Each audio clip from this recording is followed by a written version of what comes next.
Oi, gente! Agora nesse vídeo, então, eu vou falar sobre emoção. E para entender emoção, precisa entender outros dois conceitos. A gente precisa entender a relação entre o comportamento respondente e o comportamento operante. O comportamento respondente, ele é aquele comportamento reflexo. E o que é um comportamento reflexo? Pensando no médico, quando ele bate com o martelinho no nosso joelho e nossa perna levanta, isso foi um reflexo. Então, esse é um comportamento respondente. Acontece um estímulo que elicia uma resposta reflexa. A resposta respondente, ela pode ser tanto inata quanto condicionada. A resposta inata é aquela que acontece. Geralmente está ligada a questões fisiológicas. Então, lembrando, né, de Pavlov, ele apresentava a carne e o cachorro salivava. Então, essa era uma resposta respondente inata. Era reflexo, né? E simplesmente acontecia, ele não aprendeu nem nada. E depois Pavlov começou a apresentar a carne e tocar um sino ao mesmo tempo, emparelhou os dois e o cachorro salivava. E ele foi fazendo isso até que chegou um momento em que ele tocava o sino e o cachorro salivava. Então foi um comportamento respondente, mas nesse caso condicionado, porque ele foi condicionado a isso. Ele emparelhou com o inato e condicionou a esse comportamento. Então, isso é um comportamento respondente inato e condicionado. Já o comportamento operante, ele também tem essa relação do organismo com o ambiente, porém, ele vai mais além. Então, assim, o organismo e o ambiente, eles têm uma relação, mas a emissão da minha resposta vai acontecer uma alteração no ambiente, ou seja, uma consequência, e essa consequência vai interferir na minha resposta, se eu vou continuar fazendo ou não, se eu vou continuar tendo aquela resposta, aquele comportamento ou não. Então, o operante, ele é de Skinner, ele está relacionado a essa condição de eu tenho um comportamento, teve uma consequência e essa consequência influencia nesse comportamento se ele vai continuar acontecendo ou não.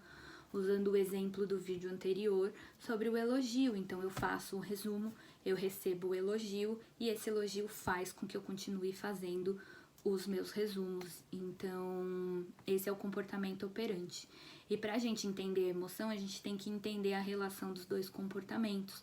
Porque para o senso comum, o comportamento, a emoção, ela para o senso comum, ela é um causador. E geralmente, quando a gente vai falar de uma emoção, a gente descreve reações físicas. Então, por exemplo, quando a gente está falando de raiva, eu gritei porque eu estava com raiva. Então, a raiva é um causador. E como você sabe que você estava com raiva? É porque eu estou vermelha, eu estou com taquicardia, eu estou tremendo. Então, a gente descreve reações físicas. Isso é o senso comum. Porém, quando a gente vai falar de análise funcional do comportamento, a gente está falando de um complexo de acontecimentos. Então, a emoção, ela não está só ligada ao estado do organismo. Ele está ligado também numa alteração que eu vou ter na predisposição para agir, para uma ação.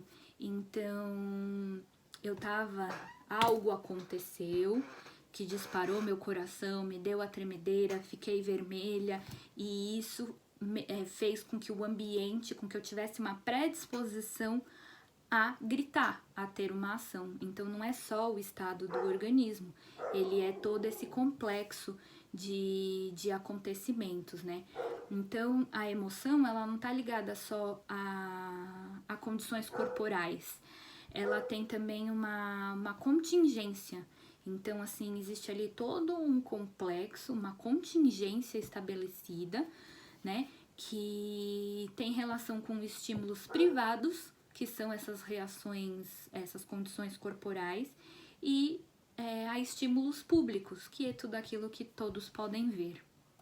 Então, a emoção, ela tem a tríplice contingência, que a tríplice contingência, ela vai ter significa que é um estímulo discriminativo, um reforçador e um respondente.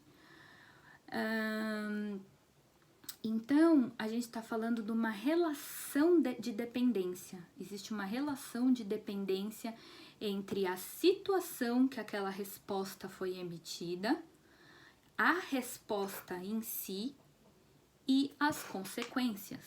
Então, ele é um mix de tudo. Então, aconteceu alguma coisa, teve ali as reações corporais e teve uma predisposição para eu agir. E então, quando a gente está, né, falando da análise do comportamento, que você de repente tem um paciente, né, um cliente, precisa considerar o todo, né, toda essa complexidade para você conseguir entender aquela emoção. Na verdade, aquele episódio emocional, né? Porque tudo isso acaba sendo um episódio. Então, precisa compreender a complexidade toda para entender esse episódio emocional. Porque é mais ou menos assim, as emoções é como se elas fossem personalizadas. O que é a raiva para mim não é a raiva para o outro. O que desperta, né, aquela condição toda que desperta a raiva em mim e faz eu ficar predisposta a agir, ela é diferente do que acontece com a minha irmã, com o meu pai, com o vizinho, enfim. Então, é como se fosse personalizado. E essas emoções, então, para você conseguir entender, você precisa entender o que a pessoa está chamando de raiva, o que a pessoa está chamando de amor, em que situação ela chamou de raiva, entendeu? Então, por exemplo, minha irmã pegou o meu fone de ouvido e perdeu meu fone de ouvido e aí gerou toda essa reação e eu gritei, enfim, tudo isso é a raiva. Para outra pessoa, talvez a irmã pegar o fone de ouvido e perder o fone de ouvido não cause essa raiva, que é o que eu chamo de raiva. Então, por isso é muito importante entender o complexo de contingências que acontece, né? Os estímulos discriminativos, as respostas respondentes e os reforçadores. A tríplice contingência que está ligada à emoção. E aí a gente tem a supressão condicionada, que a supressão condicionada, ela acontece quando existem dois condicionamentos vigentes, um que é operante e um que é respondente. Então, o respondente é aquele que está ligado às condições físicas, né, às reações físicas. Então, assim, existe a supressão condicionada quando elicia uma resposta respondente que é aversiva, e essa resposta respondente aversiva, ela vai suprimir o seu operante, o seu comportamento operante. Então, por exemplo, eu vou pro trabalho de metrô, eu aprendi esse comportamento. E aí, num dado momento, eu tô indo, né, tô entrando no metrô, aquela coisa lotada, aquele mal-estar e etc. Fez eu sentir tontura, fez disparar meu coração, eu comecei a ficar com a boca seca, passei muito mal. Então, eu tive uma resposta respondente aversiva. E aí, essa resposta respondente aversiva começa a fazer com que eu não ande mais de metrô, com que eu não queira mais ir pro trabalho, que eu não queira mais estar ali no meio de um monte de gente, enfim.